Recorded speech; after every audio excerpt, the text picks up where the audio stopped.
But baby, we can't see the bottom. I just wanna dive in with you. I just wanna lie here with you. Oh, na na, just be careful, na na. Love ain't simple, na na. Promise me no promises. Oh, na na, just be careful, na na. Love ain't simple, na na. Promise me no promises.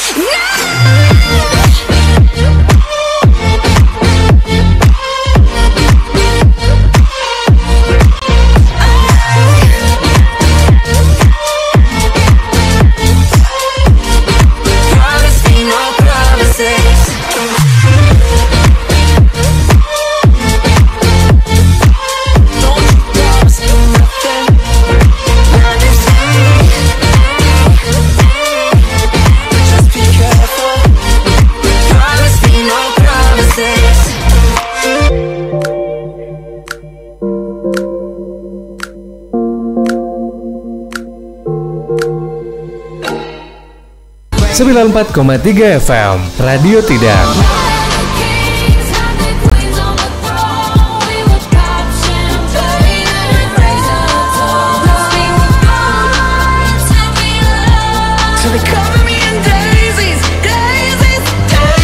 Live streaming Radio Tidar www.radiotidar.com.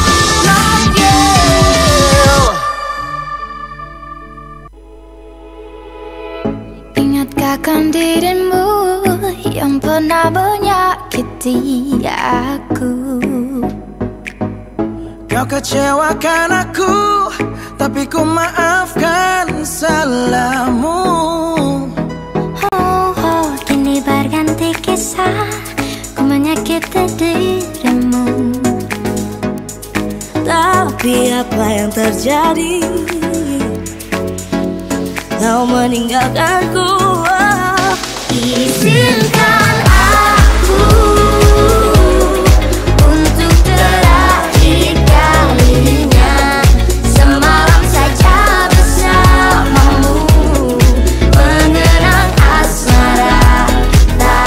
Dan aku pun berharap semoga kita tak berpisah, dan kau maafkan kesalahan yang pernah ku buat.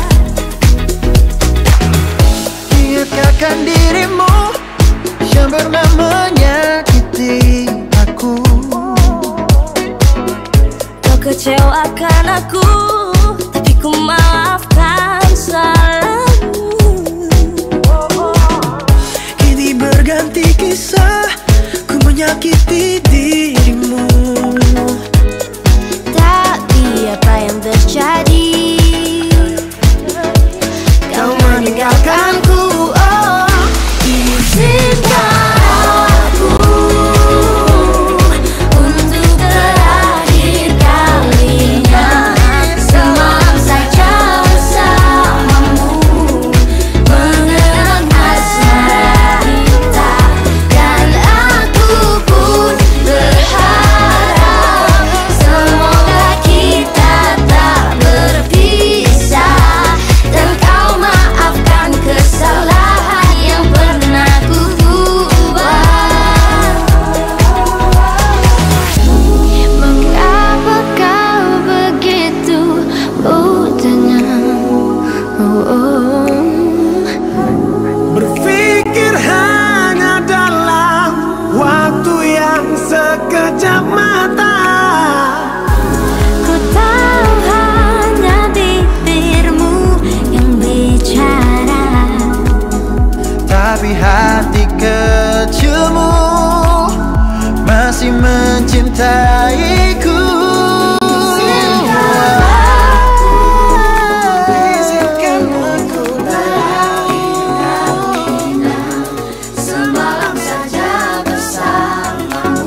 di FM Radio Tidak, radionya generasi terpelajar. 2022 make your dream come true.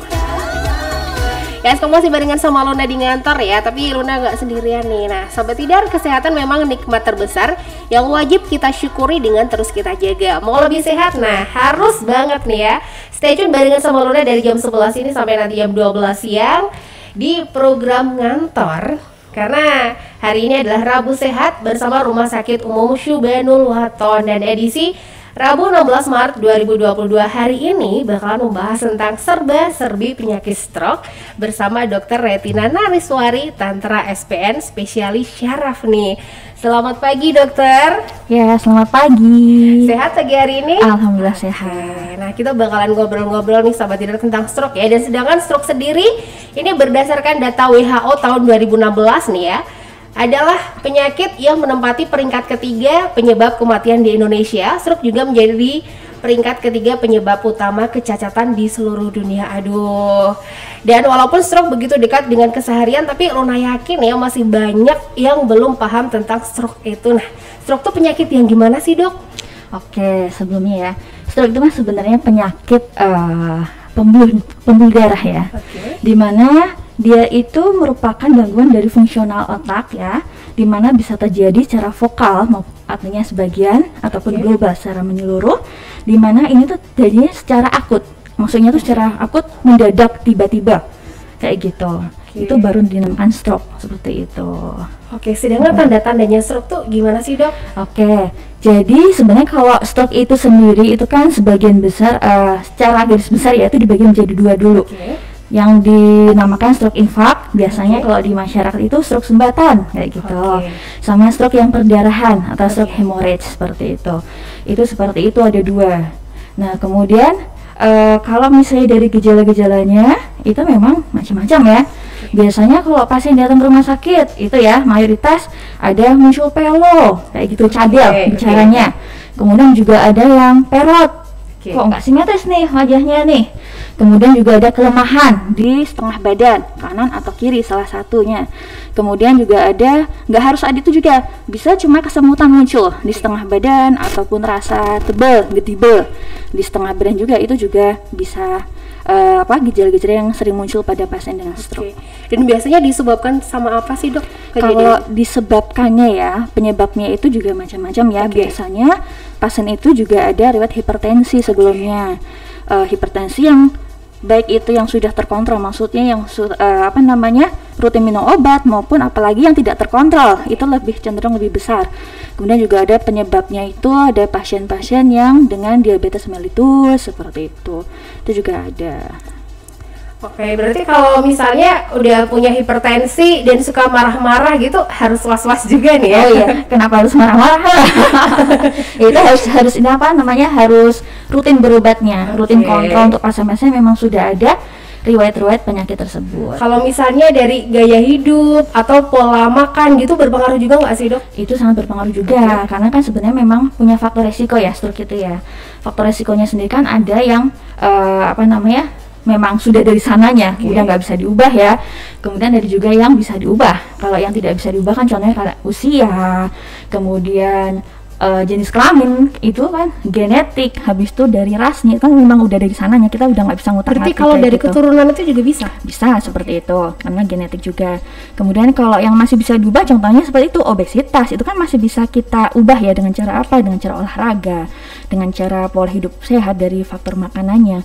Kemudian kalau misalnya dari hipertensi itu masih bisa diubah juga dengan ternyata sudah telanjur nih hipertensi nih, mau nggak mau dari pola makannya juga harus diawasi ya, lebih taat lagi. Kemudian dari segi minum obatnya seperti itu, sama seperti pasien-pasien yang sudah ada riwayat diabetes itu juga harus rutin kontrol seperti itu. Dan tadi sudah sempat disebutkan kalau usia tuh bisa mempengaruhi juga. Nah, kalau anak muda tuh bisa kena juga nggak sih dok? Masih bisa, ada juga yang biasanya kan di atas 50 tahun ya, kayak gitu. Tapi juga usia muda itu juga bisa. Apalagi itu faktor-faktor genetik itu tadi mempengaruhi juga. Kalau contoh-contoh dari pola hidup itu yang bisa mempengaruhi stroke tuh yang seperti apa dok? Kalau pola hidup yang mempengaruhi stroke, merokok Nah, karena kenapa kok merokok? Merokok itu bisa menyebabkan kekakuan dari pembuluh darah dalam jangka waktu lama. Kemudian minum alkohol kayak gitu. Kemudian makan makanan yang kurang kurang sehat ya, misalnya yang berlemak, karena gimana pun juga makan makanan yang berlemak itu menyebabkan jadi misalnya contohnya kolesterolnya jadi tinggi, dislipidemi segala macam, itu nanti juga menyebabkan pengaruh ke pembuluh darah. Nah, itu merupakan faktor risiko untuk terjadinya stroke. Itu sendiri. Dan sedangkan di masyarakat pun juga ada istilah yang namanya stroke ringan dan juga stroke berat. Kalau itu yang membedakan gimana, Dok? Nah, sebenarnya kalau dari stroke sendiri itu kan memang ada scoringnya ya, ada penilaiannya seperti apa. Oh, selain penilaian dari scoring itu sendiri juga dilihat dari waktunya. Kalau biasanya stroke ringan yang disebut kalau di istilah medis itu dilihat dari waktunya ya, itu TIA, transient ischemic attack itu atau TIA ya, dimana dia tuh gejala itu muncul sama stroke seperti itu, muncul tapi nanti akan hilang sebelum 24 jam, itu hilang. Tapi gimana pun juga pasien tersebut mempunyai risiko untuk terjadinya serangan stroke ke depannya dalam waktu 90 hari itu masih ada. Kemudian, nah dengan pasien-pasien seperti itu memang tetap berobat dan rutin minum obat pada saat itu. Kemudian kalau yang berdasarkan scoring itu juga ada. Itu ada scoring dilihat dari dia kelemahannya seperti apa, kemudian muncul pelo atau perak ataupun kesemutan, ataupun dilihat dari dia perhatiannya seperti apa, acuh atau enggak seperti itu ada scoring tersendiri. Itu nanti dari scoring itu nanti ada scoring berapa sampai berapa. Oh, dia defisitnya, maksudnya kelemahannya dia ringan, dia sedang, dia berat, tuh ada juga tersendiri. Jadi sebenarnya mau itu stroke ringan, stroke berat, tetap dinamakan stroke. Oke, sedangkan kalau saran dari dokter nih ya, seseorang yang merasakan gejala apa sih kalau misalnya harus segera periksa ke rumah sakit atau ke dokter kayak gitu? Ya, sebenarnya ada ya istilahnya itu kalau di masyarakat itu dari WHO itu face, itu F-nya itu face ya, face mukanya itu dia cenderung tidak simetris ya, antara kanan sama kiri yang disebut dengan perot tadi ya. Itu mungkin dari kita bisa, mungkin kalau kita nggak terbiasa, kita nggak ngerti ya, kita nggak ini simetris nggak ya gitu, tapi bisa dilihat dari sudut mulutnya kok nggak simetris seperti itu, kanan sama kiri kok jatuh sebelah, ataupun pada saat dia senyum kok beda ya kayak gitu, itu salah satunya. Kemudian juga ada kelemahan di setengah badan kanan ataupun kiri, kok tiba-tiba ya, syaratnya harus tiba-tiba secara mendadak kok lemah ya, antara kanan sama kiri kekuatannya beda. Kemudian ataupun setelah itu juga ada gangguan di dia bicaranya seperti apa, kok pelo ya muncul ya, padahal waktu tadi 1 jam yang lalu nggak ada pelo, sekarang kok muncul pelo. Nah, itu juga harus menjadi concern kita, harus jadi diperhatikan oleh kita semua. Kemudian kalau memang sudah ada gejala tersebut, ya mau nggak mau kita harus ke rumah sakit, atau memang harus segera manggil bantuan kalau memang tidak bisa segera ke rumah sakit sendiri seperti itu. Oke, berarti kalau sudah muncul gejala-gejala itu harus segera ke rumah sakit atau harus nunggu coba deh beberapa jam lagi, siapa tahu nanti gejalanya hilang gitu? Nah, itu harus segera. Kenapa? Karena semakin cepat penanganannya, kan gimana juga masyarakat itu, oh ini ada tanda-tanda nih, paling nggak dari masyarakat kita semua ya, itu harus tahu ya, oh harus ada perhatian terhadap gejala-gejala itu.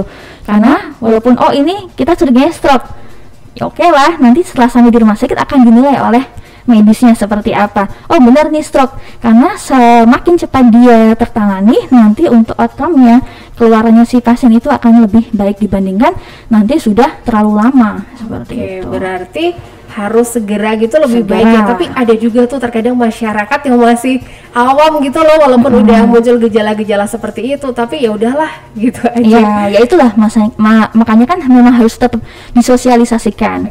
Itu memang tugasnya dari tim medis ya, maupun itu dari tingkat rumah sakit maupun puskesmas ataupun dari kader-kader kesehatan di masyarakat itu sendiri. Kita harus mengenali juga apa itu stroke, habis itu gejala-gejalanya, kemudian setelah itu apa yang harus dilakukan kalau muncul seperti itu. Yang harus ditekankan, semakin cepat dia dibawa ke rumah sakit, ke fasilitas kesehatan, diharapkan nanti kondisi si pasien itu setelah serangan stroke itu akan lebih baik dibandingkan masih nunggu nanti gitu. Oke, jadi penanganannya pun dari dokter mungkin juga lebih mudah gitu kalau segera dibawa ke rumah sakit. Kalau sebenarnya kalau penanganannya itu kan semakin cepat dia akan semakin baik ya, sehingga mau itu stroke selama masih masa akutnya stroke itu penanganannya semuanya sama, tetapi si pasien dia nanti akan keluarannya setelah serangan stroke itu nanti gejala sisanya itu akan semakin lebih baik kalau misalnya ditangani oleh lebih cepat. Oke.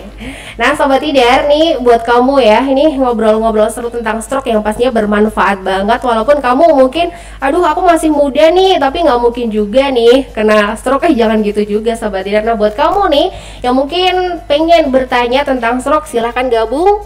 Layangkan pertanyaan kamu ya, segera kirim ke 0878 0878 9430.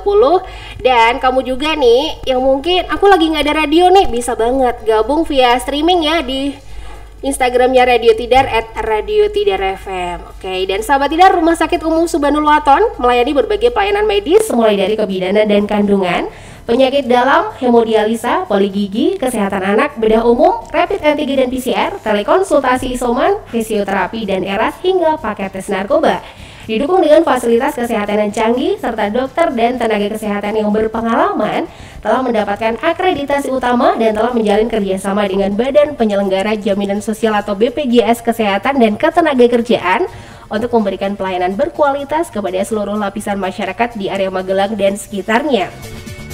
Untuk info lengkap seputar RSU Subhanul Waton, follow Instagram @RSU Subhanul Waton atau WhatsApp ke nomor 0852 3320 3334. RSU Subhanul Waton ada di Jalan Magelang, Kopeng, kilometer 8, Tegalrejo, Magelang.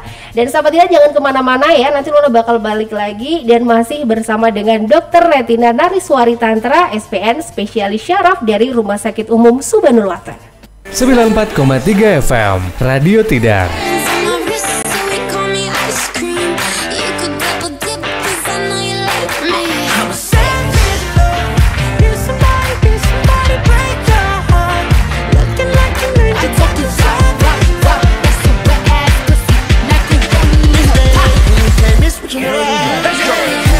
Like our fanpage facebook.com/Radio Tidar FM Magelang. The way you hold me, hold me, hold me, hold me, hold me.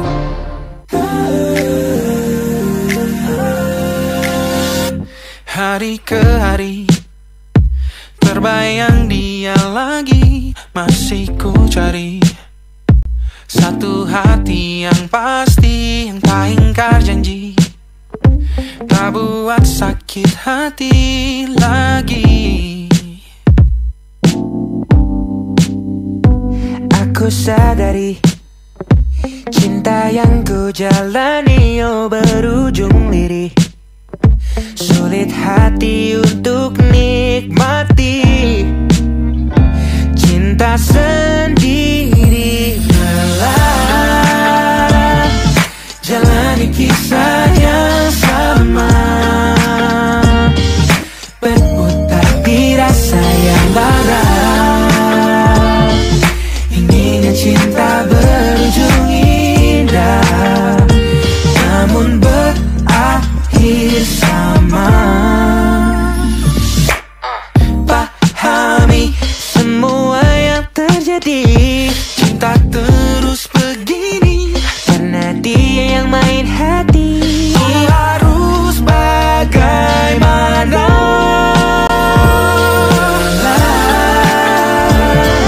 Jalani kisah yang sama, berputar di rasa yang lara, inginnya cinta berujung indah, namun berakhir lelah.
Vitamin C 1000 mg asli. Pasti ku butuh SCC 1000. Radikal bebas dan virus bye-bye. Pasti jaga imunku SCC 1000. Segar dingin SCC 1000. Bodyguard tubuh biar gak gampang ngedrop. Vitamin C ya SCC 1000. Ayo anak-anak, sampai rumah langsung mandi sekarang ya. Tadi pagi kan udah mandi, Bu. Kita harus biasain hidup bersih. Sekarang mandi minimal 2 kali sehari dengan air bersih. Ayo, kenapa sih harus pakai air bersih? Ya supaya kita nggak gampang kena penyakit. Apalagi air bersih udah lancar di desa kita. Kalau gitu sambil mandi, sambil main air juga. Jangan lupa, mandinya pakai sabun Nuvo ya. Anak-anak Indonesia berhak menikmati air bersih. Nuvo bersama Wings mendukung UNICEF menjalankan program air bersih dan sanitasi untuk memulai kebiasaan baru dan sehat. Mandi, mandi, mandi, cuci, cuci, cuci. Biasakan hidup bersih dengan air jernih. Semesta ikut berseri. Mari biasakan hidup bersih dengan air jernih. Sehat di diri, berseri di hati. Guys, udah nyobain Chokodrink? Minuman coklat instan baru dari Wings Food. Pas hujan udara dingin dan mood lagi relax, pasnya minum Chokodrink panas. Hirup aroma coklatnya yang harum. Rasakan cita rasa coklat Belgia yang rich, creamy, meleleh di mulutmu. Coklatnya lezat sampai tetes terakhir. Tahu nggak? Chokodrink juga enak diminum dingin-dingin. Pas mood lagi santuy bareng teman-teman. Tambahin es batu yang banyak. Belgian chocolate taste-nya refreshing banget. Coklatnya so smooth, gak bikin enak. Pokoknya so chocolicious. Chokodrink enak diminum kapan aja, di mana aja. Yuk cobain Chokodrink hari ini. Chokodrink, my mood booster. 94,3 FM. Radionya generasi terpelajar. 94.3 Radio Tidak. 94,3 FM Radio Tidak, radionya generasi terpelajar. 2022 make your dream come true. Yes, kamu masih barengan sama Luna di Rabu Sehat bersama Rumah Sakit Umum Subhanul Waton ya. Sampai nanti jam 12 siang. Dan Luna juga masih bersama dengan Dr. Retina Nariswari Tantra SPN, spesialis syaraf dari Rumah Sakit Umum Subhanul Waton. Dan edisi Rabu hari ini kita bakal bahas tentang serba-serbi penyakit stroke ya. Jadi tadi udah dijelaskan tuh Sobat Tidar ya, tuh ada penyakit stroke tuh seperti apa sih penyakitnya, terus penyebabnya, gejala-gejala. Dan sedangkan penyakit stroke sendiri nih Sobat Tidar, berdasarkan data WHO tahun 2016, ini adalah penyakit yang menempati peringkat ketiga penyebab kematian di Indonesia. Stroke juga menjadi peringkat ketiga penyebab utama kecacatan di seluruh dunia. Waduh, lumayan ngeri juga ya. Nah, Sobat Tidar nih, Luna masih lanjut lagi mau ngobrol-ngobrol barengan sama dokter Tantra. Nah, dok tadi kan udah sempat dikasih tahu tuh juga gejala-gejala yang muncul kalau misalnya itu adalah mengarah ke penyakit stroke. Nah, sedangkan kalau udah muncul gejala itu, orang kan biasanya panik tuh. Nah, sebelum dibawa ke rumah sakit itu biasanya apa sih yang harus dilakukan atau pertolongan pertama pada orang yang sudah merasakan gejala-gejala stroke? Oke, kalau memang dari masyarakat itu sudah mengetahui ataupun merasakan adanya perbedaan di badannya sendiri, lemah setengah, muncul pelo atau perot, ataupun ada yang gangguan, tiba-tiba mata setengah satunya itu gelap, kemudian ataupun cuma kesemutan setengah, seperti itu, yang dilakukan tetap harus segera ke rumah sakit, ke fasilitas kesehatan. Nah, nanti kan pokoknya ke fasilitas kesehatan, di mana nanti akan dinilai oleh tim dari rumah sakit. Oh, kasus seperti ini bisa nih dilakukan di sini. Oh, kasus ini harus dirujuk ke tempat yang fasilitasnya lebih lengkap lagi, seperti itu. Jadi bukan berarti oh ini udah muncul nih seperti ini nih, nanti dulu, rembukan dulu. Nah, inilah masalahnya. Masalah dari masyarakat seperti itu. Oh, nanti dulu deh. Oh, mungkin ini masuk angin nih. Oh, kecapean nih, kerokan dulu. Karena seperti itu nanti akan memakan waktu kan. Nah, karena kalau segera ditangani kurang dari 3 jam ya. Sebenarnya ada waktunya.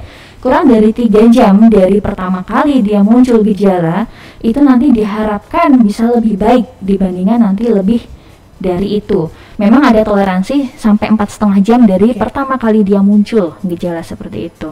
Jadi kalau memang sudah muncul gejala, salah satu gejala aja, kesemutan setengah gitu, harus segera, jangan bisa nunggu anaknya datang dulu deh. Iya, gitu. gitu. Tapi ya memang repot ya kalau misalnya di rumah dia memang tinggal sendiri, tidak ada keluarga yang satu rumah, ya mau nggak mau ya minta tolong sama tetangga atau telepon ke fasilitas kesehatan terdekat, mau nggak mau minta dijemput, kan seperti itu. Kan seperti gitu. Apalagi sekarang udah bisa kan dok, kalau misalnya di Rumah Sakit Umum Subhanulaton tuh telepon gitu dijemput gitu bisa. Ya.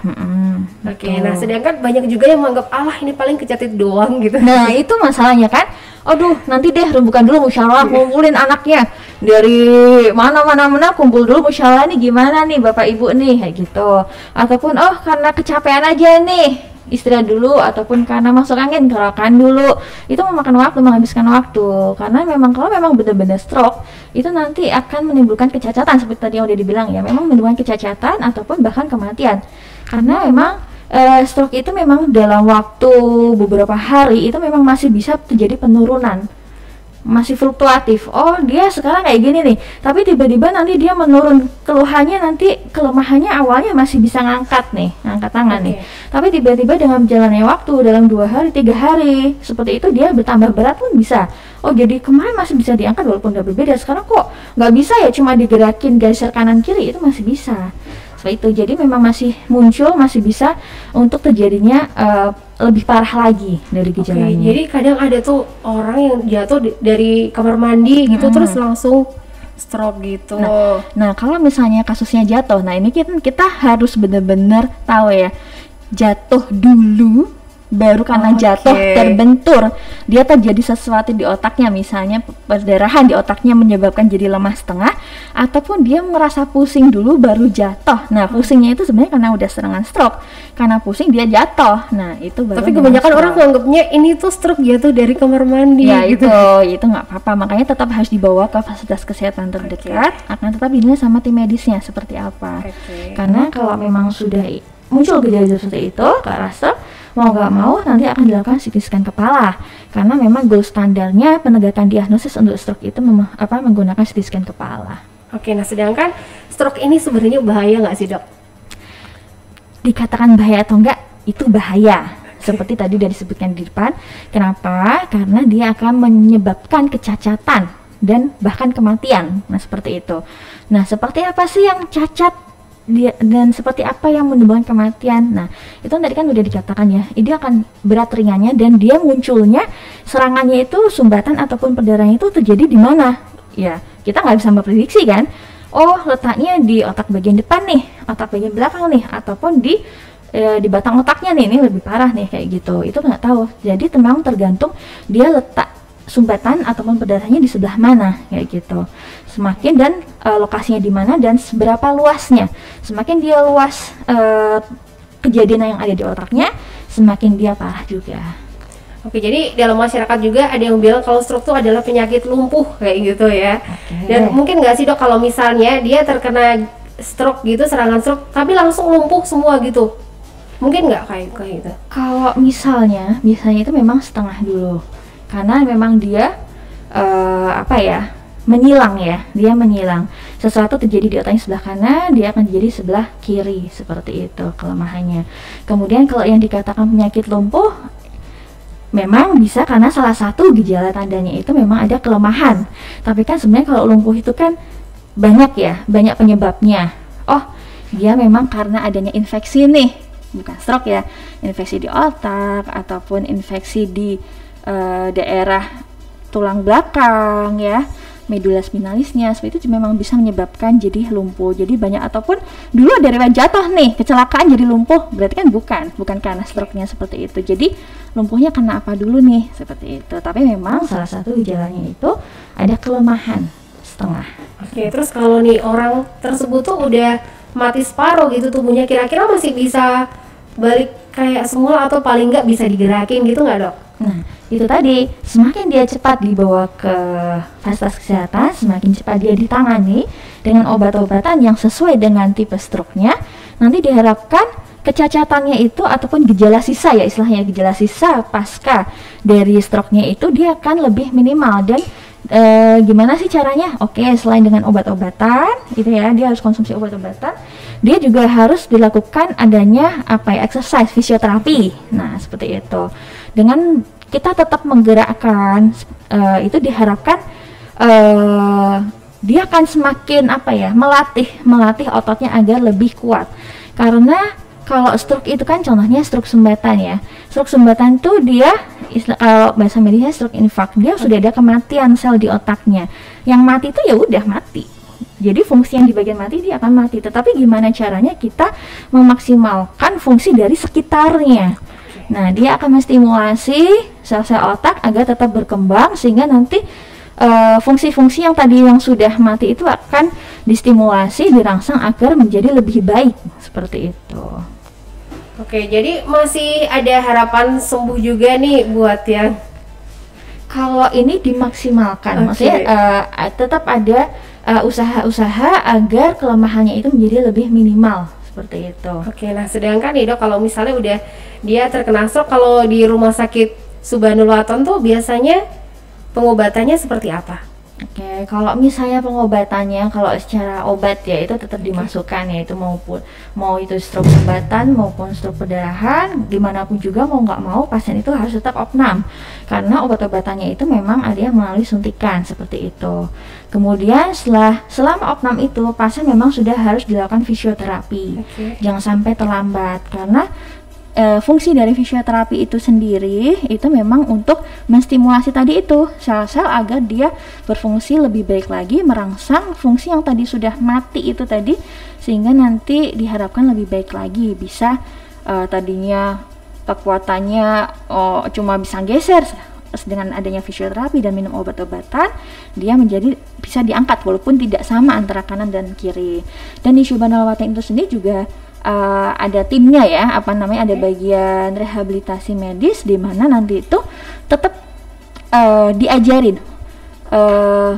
dari tim tersebut akan melakukan fisioterapi terhadap pasien itu sendiri dan tetap akan mengajari keluarganya ataupun orang yang selalu dekat dengan si pasien itu agar exercise gerakan-gerakan yang sudah diajari di rumah sakit itu diharapkan juga diterapkan di rumah, sehingga nanti pada saat pasien itu pulang itu nanti diharapkan dari keluarga itu juga tetap perhatian terhadap pasien dan tetap memotivasi, membantu untuk tetap olahraga melalui gerakan-gerakan yang sudah diajarkan di rumah sakit, meskipun nanti memang beberapa kali tetap ke rumah sakit untuk dilakukan fisioterapi yang lain. Oke, jadi ini Luna sempat baca kalau di Rumah Sakit Umum Subhanul Waton tuh ada ini membantu Anda aktif kembali, dan ini untuk penyakit stroke ini dengan biaya Rp360.000 3 kali pertemuan. Itu ada pengobatan seperti apa, Dok? Itu nanti memang exercise ya, ada senam gerakan dari untuk khusus stroke seperti apa dari tim rehab medisnya seperti apa, dan juga ada infrared gitu. Oke, nah sedangkan nih buat orang yang udah punya penyakit stroke dan dia mungkin udah rawat jalan di rumah tuh, ada saran buat harus berkegiatan seperti apa biar dia bisa cepat pulih nggak, Dok? Oke. Kalau misalnya pasien sudah habis opnam ya, itu udah pulang, udah boleh pulang, tetap harus rutin kontrol, paling nggak 1 bulan sekali. Karena memang kenapa? Karena nanti jika pasien itu tidak minum obat, itu memang lebih cenderung mempunyai resiko untuk terulangnya lagi. Nah, orang yang sudah minum obat aja kadang masih ada yang kekambuhan, apalagi yang tidak minum obat. Selain itu, selain obat rutin, juga harus menjaga pola hidup sehat dengan cara apa? Contohnya, tetap olahraga, menggerakkan. Dok, saya nggak bisa jalan nih karena habis stroke nih, saya sehari-harinya pakai kursi roda. Nggak apa-apa, tetap kursi roda, kemudian tapi kan yang satu masih kuat, misalnya tetap posisi berdiri, kemudian nanti akan tetap diajari waktu di rumah sakit maksudnya seperti apa sih gitu, berdiri dengan salah satu kaki, kemudian nanti dengan posisi-posisi tertentu, gerakan tertentu, sehingga nanti salah satu yang lumpuh itu ataupun yang lebih lemah itu nanti akan dengan gerakan tertentu akan merangsang biar lebih kuat. ataupun dengan posisi yang tiduran aja deh, tiduran aja dengan cara mengangkat kaki, mengangkat tangan dengan teknik-teknik yang nanti akan diajarkan oleh tim rehab medis, itu nanti juga akan bisa bisa dilakukan di rumah. Selain olahraga, gimana dari pola makan? Kenapa tadi itu pola makan? Karena kan memang mempunyai faktor risiko stroke-nya itu seperti hipertensi. Oh, kalau hipertensi harus rendah garam nih. Berarti di rumah ya makanannya itu orang yang menyiapkan makannya itu harus mengolahnya dengan garamnya ya sedikit aja. Aduh, nggak enak nih ya. Ya gimana? Tetap harus dijaga. Kemudian lemak-lemak itu harus lemak yang rendah. Oh, ini ada diabetes nih. Ya udah, gulanya harus yang diminimalisir. Seperti itu. Jadi dari pola makan, olahraga, rokoknya itu stop. Oh, udah pernah alkohol nih, ya udah stop, seperti itu. Jadi ya memang harus pola hidup sehat, rutin kontrol, fisioterapi, dan harus semangat. Doanya jangan lupa. Seperti itu. Itu kan berarti kalau di rumah tuh mungkin harus belajar gerak gitu kan. Mungkin itu durasinya sehari sekali, atau sehari bisa 3 kali, atau seminggu berapa kali gitu nggak, Dok? Nah, kalau memang namanya olahraga seperti itu memang harus dilakukan setiap hari. Kalau misalnya masih lemah, nggak usah lama-lama seperti itu. Misalnya tetap dilakukan pagi, sore, kayak gitu ya.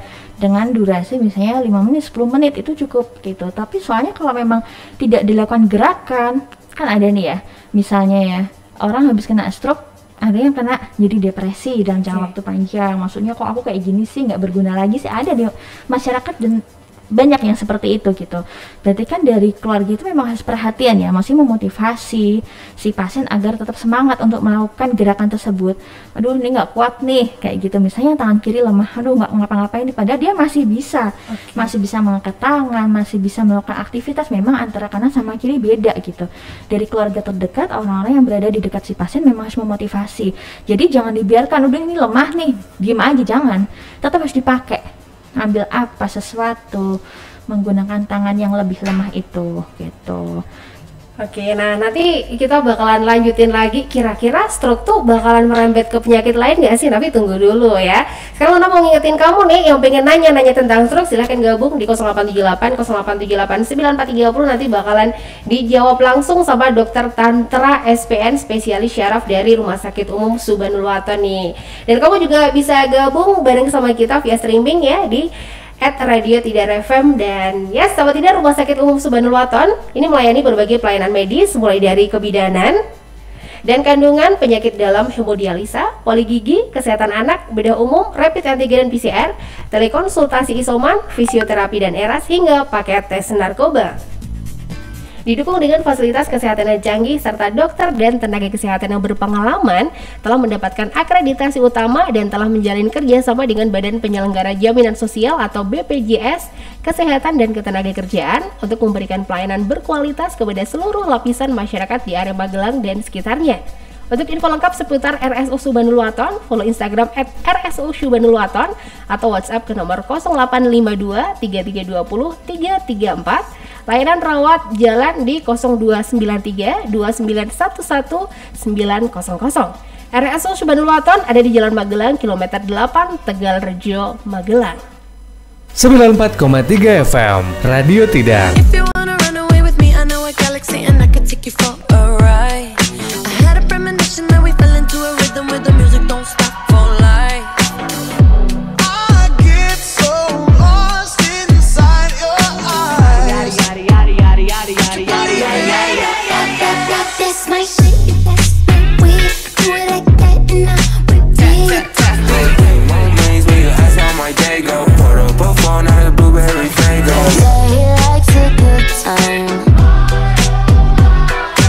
Follow on Twitter @radio-tidar-fm. Kepada yang ku hormati di sana, ku sampaikan salam ini untuk mewakilkan rasa terima kasihku.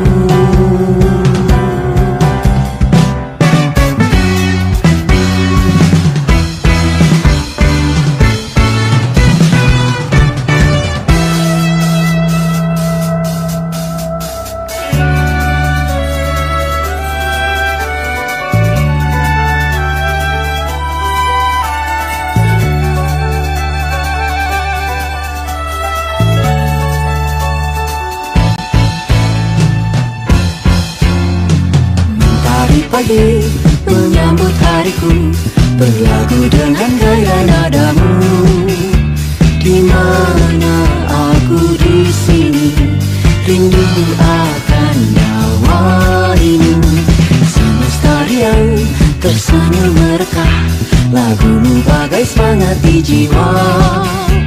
Oh hatiku ini rindu, namun tak perlu mengharap.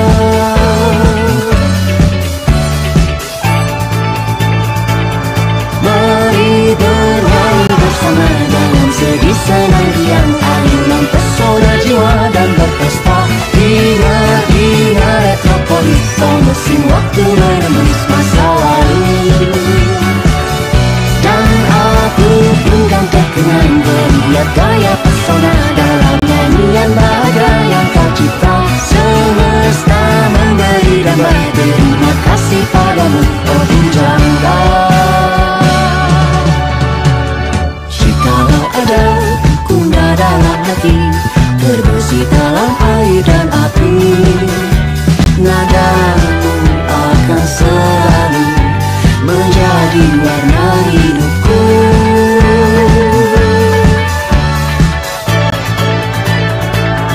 Mari bernyanyi bersama dalam sedih senang riang, ayunan pesona jiwa dan berpesta. Ingat metropolis, oh mesin waktu menembus masa lalu. Dan aku pun kan terkenang melihat gaya pesona dalam nyanyian bahagia yang kau cipta. Semesta memberi damai, terima kasih padamu, oh Bujangga.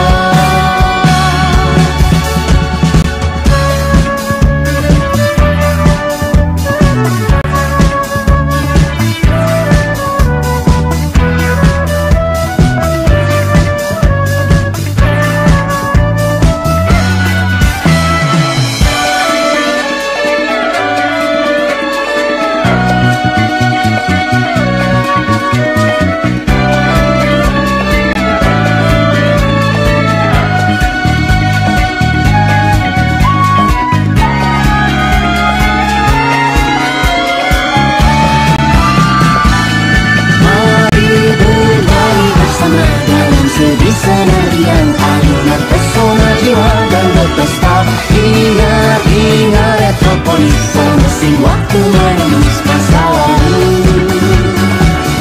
Dan aku pun kan terkenang melihat gaya pesona dalam nyanyian bahagia yang kau cipta. Semesta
Butejo, ana apa to Yuneng? Mak tratap aku, rairam tenan. Ana apa?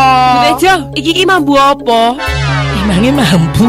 Wah, Butejo iki mesti sampahmu ning mburi kae to? Pirang-pirang dina monke wae. Ngerti wae lho Yuneng ki. Lah aku rung kabar, Ce. Ya ora iso ngono. Sampahmu kuwi kudune dipilahi to Butejo. Dipilahi piye to Yuneng? Ya dipilah-pilah. Endi sing sampah organik karo sing non organik, sing plastik-plastik, godhongan, sing iso diurai karo sing iso didol. Lumayan to botol-botolmu kuwi dadi duit. Oh iya ya, nek duwite mlumpuk iso kinabung ning Bank Bapas 69. Nah, lak ngono. Selain menjaga kebersihan, kita juga harus menjadi agen perubahan to Butejo. Merubah Ubah sampah menjadi rupiah, bebas sampah, bebas banjir. Mari bersama-sama menjaga kebersihan demi generasi masa depan yang cerah. Bank Papas 69 Magelang berkomitmen terhadap lingkungan hidup dan pengelolaan sampah. Ayo, kelola sampah agar menjadi rupiah dan mampu meningkatkan ekonomi masyarakat untuk dapat menabung di Bank Papas 69 Magelang. Iklan layanan masyarakat ini dipersembahkan oleh PT BPR Bank Papas 69 Magelang. Beuh, habis olahraga gini nikmat banget minum yang manis-manis. Ya, gula lagi. Mending minum ini aja nih, Olimpik, sahabat sang juara. Udah seger, menyehatkan juga. Diambil dari mata air Lembah Tidar, alami dan terletak di pegunungan vulkanik yang banyak kandungan mineralnya. Proses produksinya menggunakan standar internasional. Udah tersertifikasi juga dari BPOM. Oh gitu. Thanks ya, air mineral Olimpiknya. Loh, kamu minum Olimpik aku? Distributor Olimpik Magelang, Jalan Elo Serobayan KM1, Dusun Godang Legi, Ngasem Magelang. Telepon 310476 dan 312333. Pemesanan via SMS ke 0858 6884 3088 atau 0819 0396 8687 dan WhatsApp ke 0821 3668 3987. Olimpik, sahabat sang juara. Kamu? Iya, kamu. Ada waktu nggak buat jawab pertanyaan dari Citra Kirana? Ada ya? Pertanyaannya, kamu pernah nggak sih kepingin kulit cerah, glowing, kayak berlian gitu? Pernah? Wah, sama dong. Tapi sekarang aku udah punya rahasianya nih. Aku share ya. Jadi, awal rahasia kulit glowingku itu Give White Hijab, skincare body wash baru untuk perempuan berhijab kayak kita-kita nih. Pastinya halal dong. Ada saffron yang berharga dan niacinamide yang cerahin kulit saat mandi. Dilengkapi Vita White Complex, bikin kulit tambah ternutrisi dan glowing deh. Aku udah buktiin loh. Sekarang giliran kamu. Give White Hijab skincare body wash, rahasia kulit glowingku. Ada bar soapnya juga loh. Beli langsung di toko terdekatmu ya. Wingscare 94,3 FM. Radionya generasi terpelajar. 94.3 Radio Tidar. 94,3 FM Radio Tidar, radionya generasi terpelajar. 2020 to make your dream come true. Yes, masih barengan sama Luna dan juga Dr. Retina Nariswari Tantra SPN spesialis syaraf dari Rumah Sakit Umum Subhanul Waton. Dan kita masih ada di Rabu Sehat spesial edisi Rabu 16 Maret 2022. Hari ini bakalan membahas tentang serba-serbi stroke ya. Dan sahabat Tidar, asal kamu tahu aja nih ya, berdasarkan data WHO tahun 2016, penyakit stroke ini menempati peringkat ketiga penyebab kematian di Indonesia. Stroke juga menjadi peringkat ketiga penyebab utama kecacatan di seluruh dunia. Dan tadi udah lengkap banget kita bahas tentang stroke itu penyakit yang seperti apa, terus penyebab, ciri-ciri, dan hal-hal yang harus dilakukan ketika sudah mengalami atau ya mendapati gejala-gejala stroke. Nah dok, ini apakah penyakit stroke ini bisa merembet terus jadi ke penyakit lain nggak sih? Ya, sebenarnya kalau merembet itu kan lebih ke arah komplikasinya ya, komplikasinya. Kenapa? Karena kalau memang dari pasien stroke itu sendiri itu memang bisa menyebabkan jadi demensia, lupa seperti itu ya. Nah itu bisa muncul itu demensia karena stroke juga ada itu istilahnya. Kemudian selain itu juga dalam jangka waktu panjang bisa menyebabkan depresi, karena dia memang merasa kok saya jadi seperti ini nih, nggak berguna nih, nggak bisa melakukan ini, nggak bisa melakukan itu. Itu secara apa ya, psikiatrik itu memang bisa menyebabkan depresi ya. Kemudian selain itu juga menyebabkan kejang. Nah, tergantung dia di mana sumbatannya juga. Berarti kan kalau memang sudah ada sesuatu di otaknya ya, istilahnya sakit ya di otaknya itu, ada kematian, nah itu bisa mencetuskan munculnya kejang tapi karena stroke-nya itu ya, karena riwayat stroke-nya itu juga. Padahal sebelumnya stroke nggak ada kejang nih. Nah, setelah stroke memang bisa muncul adanya kejang. Kemudian selain itu juga ada karena pasien-pasien itu tirah baring istilahnya, dia mobilisasinya, pergerakannya dia terbatas, lebih cenderung banyak di tempat tidur, apalagi pasien-pasien yang mungkin kesadarannya itu sudah menurun ya, kan cenderung lebih banyak dari tempat tidur, dia bisa terjadi mudah terjadi adanya batuk karena dengan posisi diam, banyak tiduran itu memang memungkinkan untuk mudah terjadinya batuk ataupun istilah kalau medisnya itu ke arah pneumonia ataupun ke pneumonia seperti itu. Kemudian juga muncul adanya infeksi.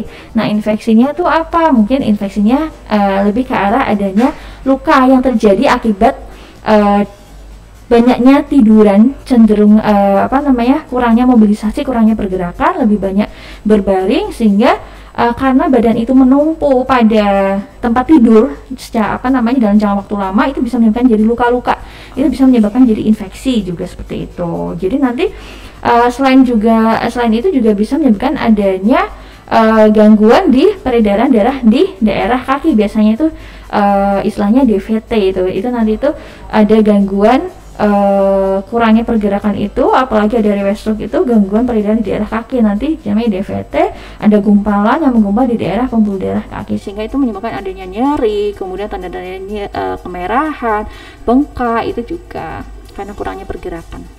Oke, nah udah banyak banget yang nanya nih dok, dan sebelum Luna bakal bacain pertanyaan dari sahabat Tidar, aku bakal nanya dulu deh ke dokter ya. Kan aku sering banget tuh nemu artikel yang biasanya hindari makanan ini yang bisa menyebabkan penyakit ini. Nah, sedangkan kalau penyakit stroke sendiri ada nggak sih makanan yang harus dihindari? Nah, kalau makannya harus dihindari, berarti kalau pasien itu sudah terkena stroke, kita harus cari tahu sebelumnya dia itu mempunyai faktor risiko apa nih. Karena kan tadi faktor risikonya itu orang-orang itu orang yang bisa diubah ya, dan yang tidak bisa diubah. Yang tidak bisa diubah kan contohnya usia, jenis kelamin, genetik kayak keturunan, itu nggak bisa diubah, nggak bisa diapa-apain nih. Kalau yang bisa diubah kan kayak hipertensi, diabetes, kemudian yang lainnya. Nah, kita memang harus menjaga itu semua dari pola makannya ya, seperti rendah garam, kemudian juga harus rendah lemak, kemudian juga harus rendah gula, itu tergantung dia pencetusnya apa nih kayak gitu. Bukan berarti nanti ini nggak boleh nih makan yang asin, nggak boleh makan gula, semuanya di stop, nanti bingung dia makan apa. Ada cenderung yang udah dikasih tahu jangan ini ya, jangan ini, dia saking bingungnya jadi stres gitu loh. Aduh, nggak boleh makan ini, jadi dia nafsu makannya berkurang gitu loh. Bukan berarti dia tidak boleh sama sekali, tapi dikurangi. Nah, gimana caranya? Nanti bisa konsultasi ke ahli gizi di rumah sakit seperti itu. Kan ada bagian gizi. Oh, saya sakit stroke nih, ada riwayat stroke, tapi saya juga ada hipertensi, ada diabetes. Sebaiknya saya makannya apa ya? Itu nanti akan dijelaskan oleh ahli gizi seperti itu. Dan pada saat pasien-pasien itu opnam ya di rumah saya Syubhanul Waton khususnya, itu juga akan diedukasi, diberikan informasi bahwa pasien ini harusnya makannya ini. Besok pada saat pulang harusnya seperti ini. Kemudian dari variasi makannya juga akan diinfokan seperti apa, sehingga pada saat pasien pulang tuh keluarga tahu, ini harus pola makannya seperti ini, sehingga tidak bingung-bingung. Semua ini nggak boleh, karena saking banyak yang nggak boleh, jadi pasien itu takut. Jadi nafsu makannya turun, berat badannya turun, karena gimana juga dengan berat badan turun, pikirannya macam-macam, daya tahan tubuhnya juga akan terpengaruh seperti itu.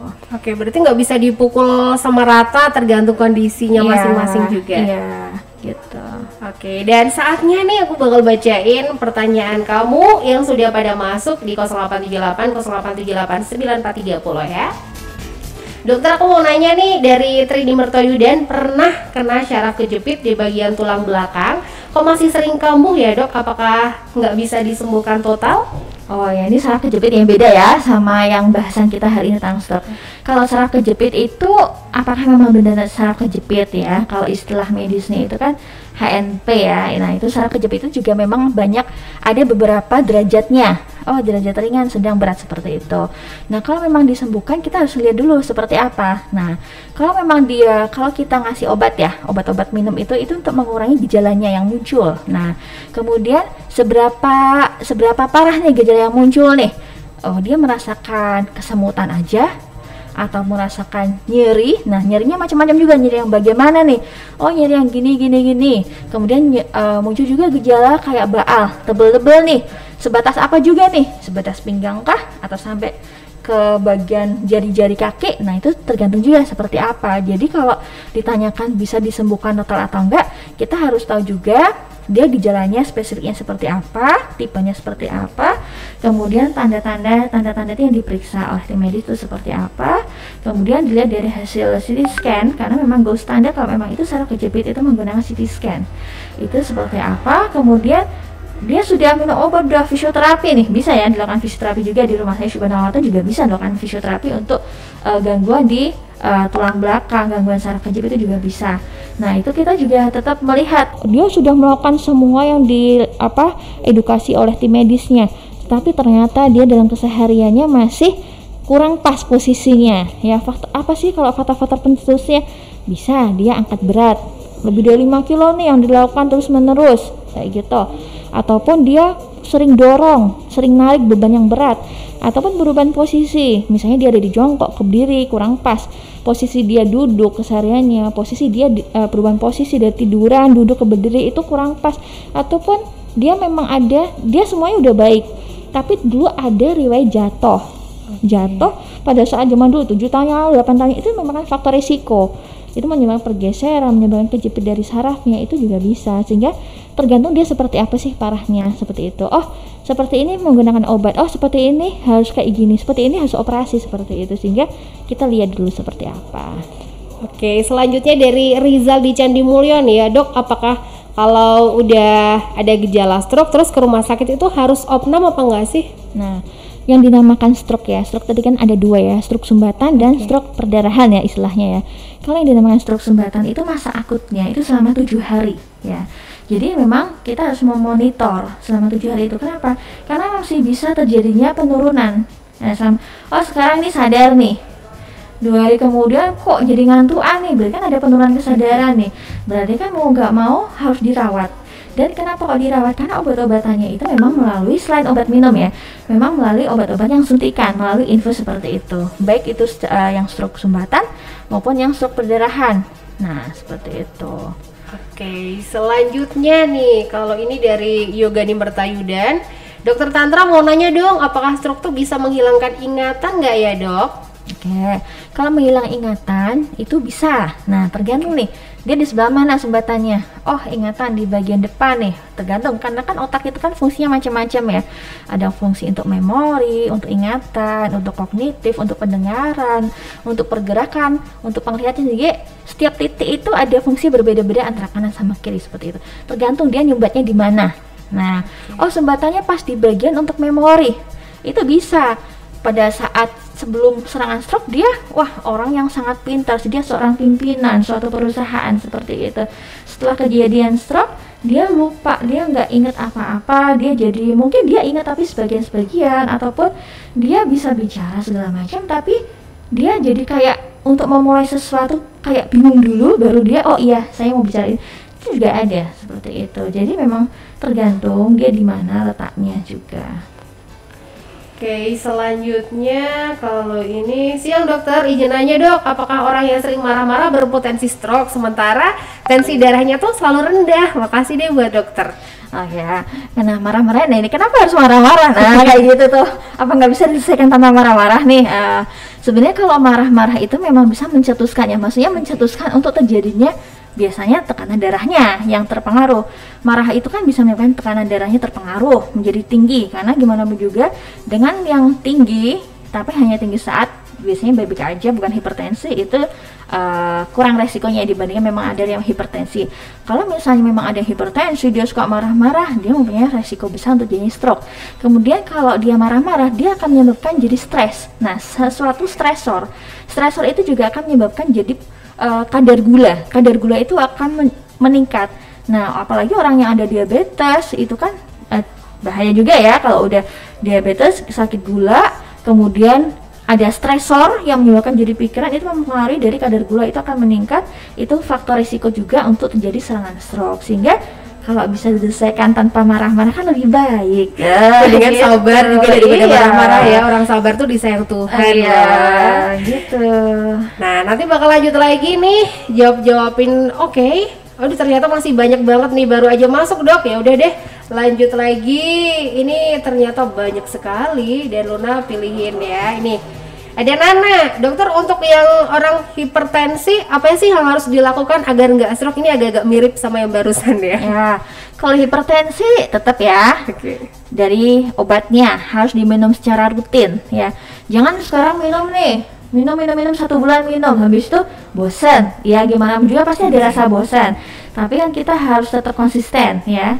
Tetap harus konsisten. Rutin obatnya ya, jangan sampai obat itu habis misalnya tinggal 2 atau 3 kali minum lagi udah harus periksa lagi.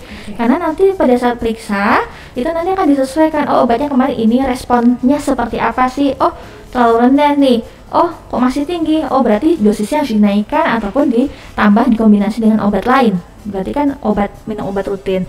Selain itu tadi udah dijelaskan juga tentang pola hidupnya, harus tetap olahraga, olah tubuh ya, itu dilakukan tiap hari, jangan 1 minggu sekali, itu masih kurang. Kemudian juga dari faktor makanan ya, cara dia memilih makanan, cara mengolahnya itu harus yang diperhatikan juga, yang rendah garam, yang rendah lemak itu juga harus diperhatikan. Jadi istilahnya pola hidup sehat. Nah gitu.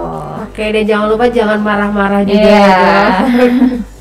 Satu ada ini selanjutnya Dian.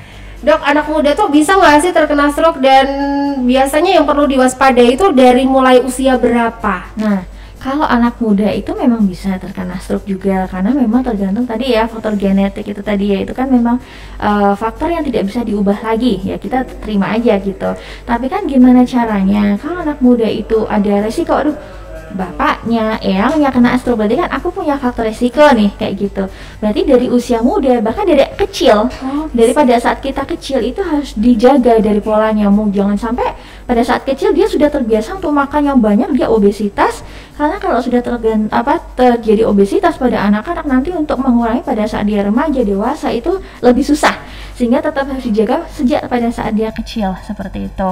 Kemudian juga harus tetap menjaga pola hidup sehat, olahraga, pilih-pilih makanan ya, nggak usah stres ya.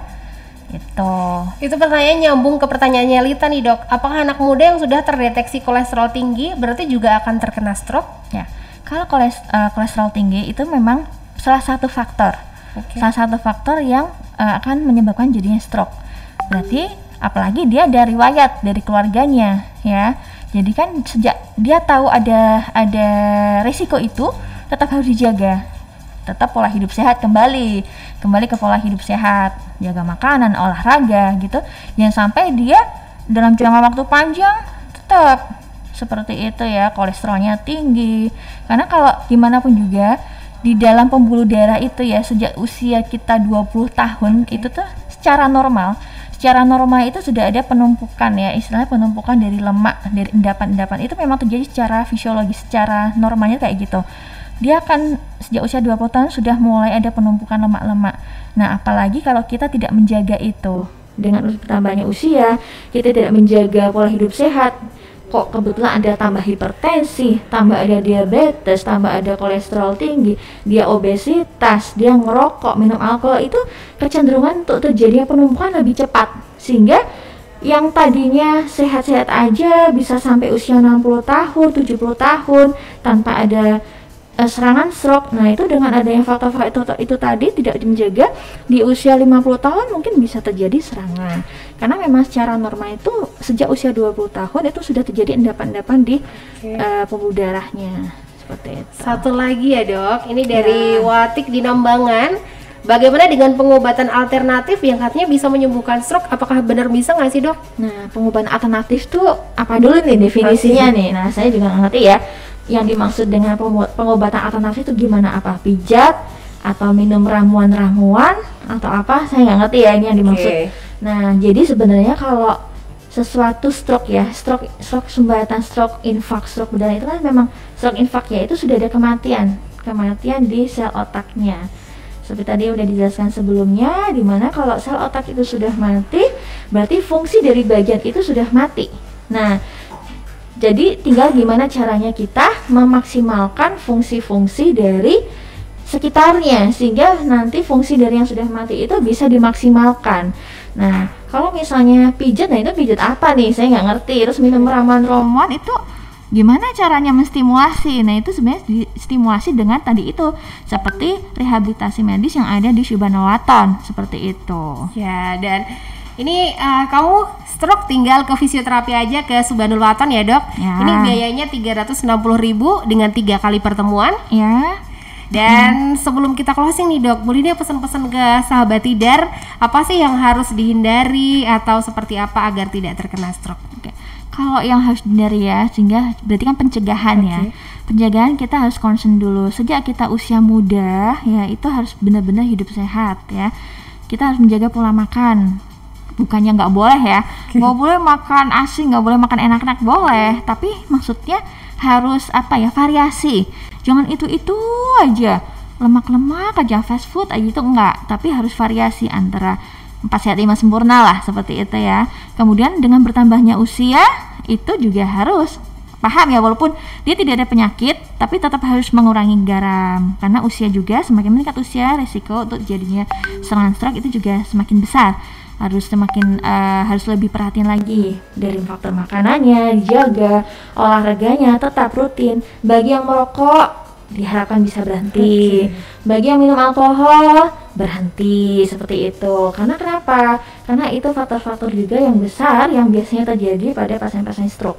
Merokok, minum alkohol, hipertensi, diabetes, obesitas, terlalu gemuk nih, itu juga faktor-faktor yang mudah terjadi. Dan ini saya titip pesan nih, banyak kejadian di mana pasien itu tadi ya udah disebutin ya, terlambat untuk dibawa ke fasilitas kesehatan. Jadi kalau memang sudah muncul gejala lemas setengah atau pelo saja, perot saja, ataupun kesemutan setengah saja, atau tiba-tiba matanya nggak bisa melihat setengah, salah satu aja gitu, itu harus segera dibawa ke fasilitas kesehatan tanpa harus musyawarah dulu di keluarga, rembukan nanti gimana, nanti di rumah sakit takut ini takut itu, nggak usah seperti itu. Harus dibawa ke rumah sakit, nanti akan dinilai oleh tim medis, ini bisa dilakukan di rumah sakit ini tidak bisa, harus dirujuk. Karena semakin cepat dia nanti dibawa ke fasilitas kesehatan, diharapkan nanti gejala sisanya itu akan semakin minimal.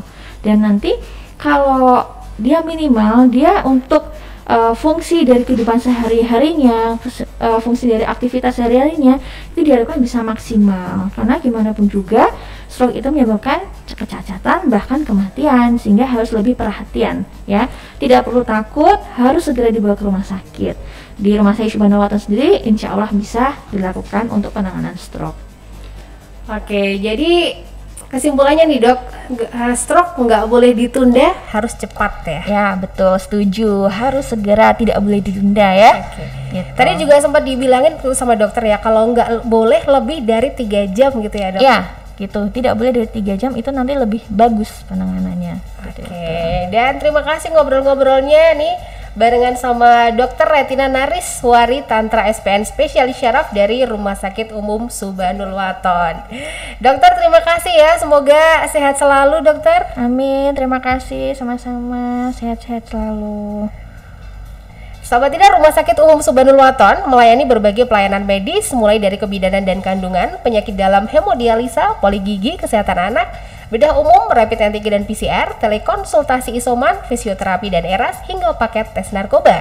Didukung dengan fasilitas kesehatan yang canggih, serta dokter dan tenaga kesehatan yang berpengalaman, telah mendapatkan akreditasi utama dan telah menjalin kerja sama dengan Badan Penyelenggara Jaminan Sosial atau BPJS Kesehatan dan Ketenagakerjaan untuk memberikan pelayanan berkualitas kepada seluruh lapisan masyarakat di area Magelang dan sekitarnya.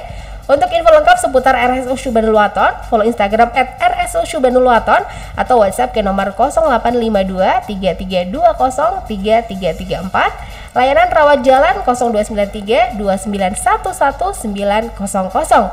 RSU Subhanalwaton ada di Jalan Magelang Kopeng, kilometer 8, Tegalrejo, Magelang. 94,3 FM Radio Tidar.